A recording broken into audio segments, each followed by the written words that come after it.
ഞാൻ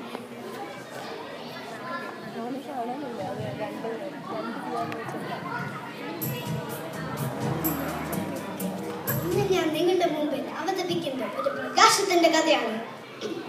ആദിയിൽ വചനം ഉണ്ടായിരുന്നു, വചനം ദൈവത്തോടെ കൂടിയായിരുന്നു, വചനം ദൈവമായിരുന്നു, സമസ്തം അവൻ വഴിയുണ്ടായി, ഒന്നും അവനെ കൂടായി ഉണ്ടായിട്ടില്ല. അവന് ജീവൻ ഉണ്ടായിരുന്നു, ആ ജീവൻ മനുഷ്യന്റെ വെളിച്ചമായിരുന്നു. ആ വെളിച്ചം ഇതിൽ പ്രകാശിക്കുന്നു, അതിനെ വീട്ടിക്കാൻ കഴിയില്ലായിരുന്നു. ഈ കഥ പ്രകാശത്തിന്റെ കഥയാണ്. ഉദയം അസ്തമിക്കുന്നു, അവിടെ ഈ കഥ തുടങ്ങുന്നു. അസ്തമനം ഉദിക്കാം.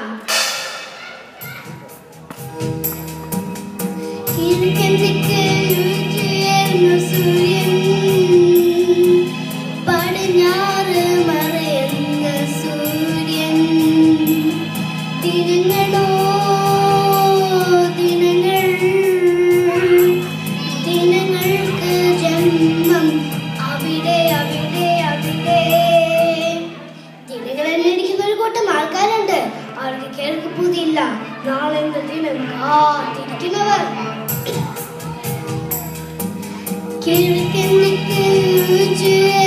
സൂര്യൻ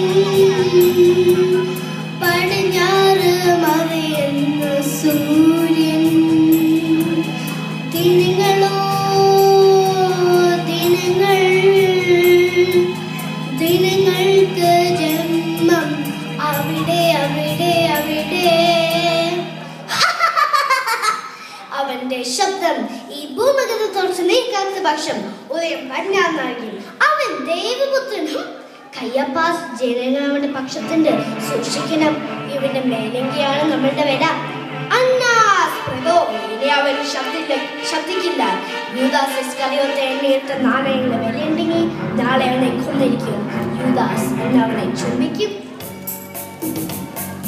ചുംബനം വെള്ളി വില ചുംബനം, ചുംബനം വെള്ളി വില ചുംബനം, സ്നേഹം ചുടുമൊരു ചുംബനം, സ്ഥാനം ചുടുമൊരു ചുംബനം, ഒരാൾ വില ചുംബനം, ചുംബനം വെള്ളി വില ചുംബനം.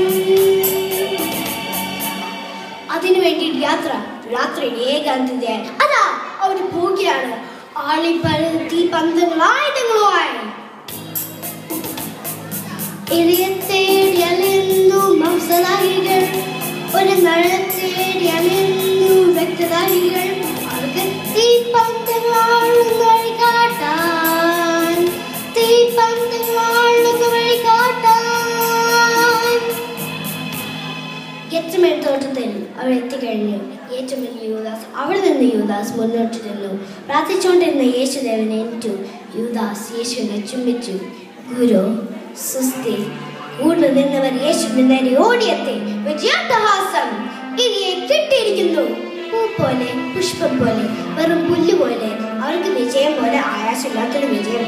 കയ്യപ്പാസും കൂട്ടരും സന്തോഷത്തിൽ ആറാടി ഓടുമില്ല. അവന്റെ ലക്ഷ്യം പൂർത്തിയായി. പീലാത്തോസ് യേശുദേവനെ ക്രൂശിക്കാൻ വിട്ടുകൊടുത്തു. സ്വന്തം കുരിശുമേറി അതാ യേശു ഗോൽഗോത്തയിലേക്ക്.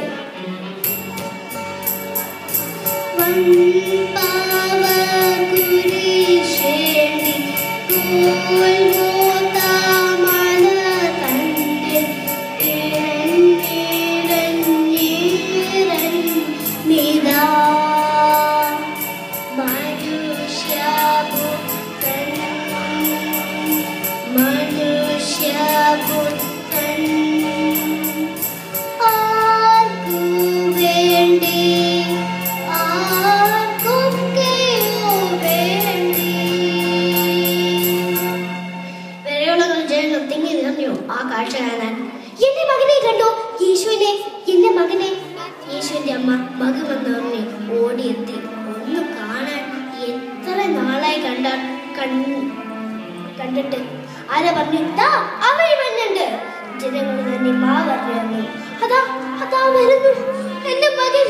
ഒരു വലിയ മരകുശം തന്റെ മകൻ, തന്റെ പുന്നോവന പുത്രൻ. ആർക്കും സഹിക്കാൻ പറ്റില്ലാത്തൊരു കൂടിക്കാഴ്ച. ആ മകൻ അമ്മയെ ഒന്ന് നോക്കി നിസ്സഹായം തേനി തേനി നോക്കി നിന്ന് ചാട്ടുവാടി. മുന്നോട്ട് നീങ്ങാൻ ദുഃഖം കടിച്ച അമ്മയെ മോഹാസപ്പെട്ട അമ്മയെ ശ്രീകത്താങ്ങി ആ മാതൃഹൃദയത്തെ അന്നൊരിക്കൽ കാനായിലെ ഒരു കല്യാണം എങ്ങും ഉത്സവത്തിന് പ്രതീതി പട്ടഞ്ഞ പൂപ്പന്തനും നിറയെ ജനങ്ങൾ പെണ്ണിന്റെ ആൾക്കാർ ചെറുപ്പിന്റെ ആൾക്കാർ കിഴവന്മാരും ചെറുപ്പക്കാരും യുവതിയും ഇത്രയ്ക്കില്ലാതെ ആദ്യം കൂടിയത് ആദ്യം സാമ്പാറും അതിന് പങ്കെടുക്കാൻ അമ്മ മകനുണ്ടായിരുന്നു. ഒരു കോണിൽ ഒരുങ്ങിയിരിക്കുന്ന അമ്മയും മകനും കൂടെ കൃഷ്ണനായുണ്ട് എന്ന് സംസാരിച്ചുകൊണ്ടിരിക്കുകയാണ്. അതിൻ്റെ ഇടയിൽ കൃഷ്ണനായന്റെ സേവയിൽ സേവകൻ പറഞ്ഞു, പ്രഭു വീഞ്ഞു തേങ്ങ ആകെ തളർന്നുപോയി. എന്ത് ചെയ്യണമെന്ന് അറിയാതെ അവൾ വിഷമിച്ചു. അതുകൊണ്ട് അമ്മ മറിയാം അവരെ സഹായിക്കാൻ തയ്യാറായി. അമ്മ യേശുവിനോട് പറഞ്ഞു, അതെ വീഞ്ഞു തീർന്നു. യാതൊരു ഭാവ വ്യത്യാസമില്ലാതെ യേശു പറഞ്ഞു, എനിക്ക് സമയമായിട്ടില്ല. എങ്കിലും അമ്മയുടെ നിർബന്ധമാണെങ്കിൽ യേശുവിനെ സഹായിക്കാൻ തയ്യാറായി. അത് അമ്മ എന്തൊരു ധൈര്യമായിരുന്നു. ആ മകൻ ഇന്ന് ഒരു കുറ്റവാളിയെ പോലെ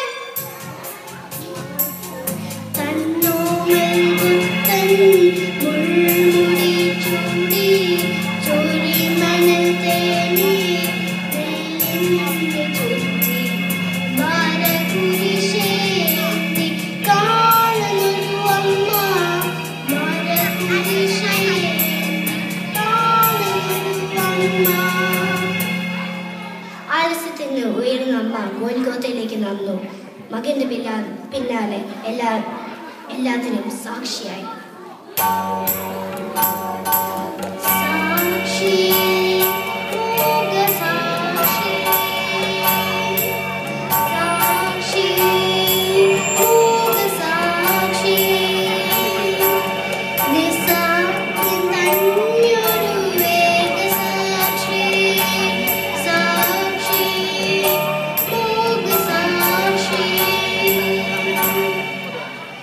കുശ്മരമുയരുകയായി. അവർ കുശ്മരം ശക്തിയായി ഓർപ്പിച്ചു. അതിന്റെ വീഴ്ചയായി ശക്തമായ വേദനയായി യേശുദേവൻ നൊരാത്രമാതം ഉയരുന്നു. പിതാവേ കൈവിടഞ്ഞോ എന്നെ നീ കൈവിടഞ്ഞോ.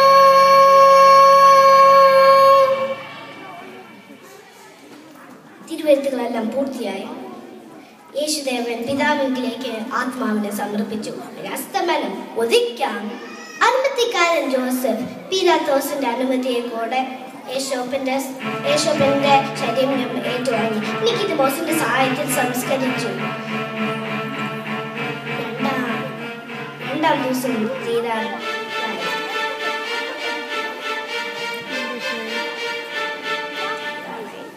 വലിയൊരു കല്യാണവാദങ്ങൾ വലിയൊരു പാറ ഇട്ടു വെച്ചു. അതാ പെട്ടെന്ന് അവർ കണ്ണുവെച്ചുകൊണ്ട് ഒരു ദിവ്യ പ്രകാശത്തിന് അവിടെ വന്നു. ആ മാലാഖ കല്യാണവാദങ്ങളുടെ പാറ വെട്ടി കളഞ്ഞു. അതാ യേശുദേവന്റെ ശരീരം ഉയരുകയായി.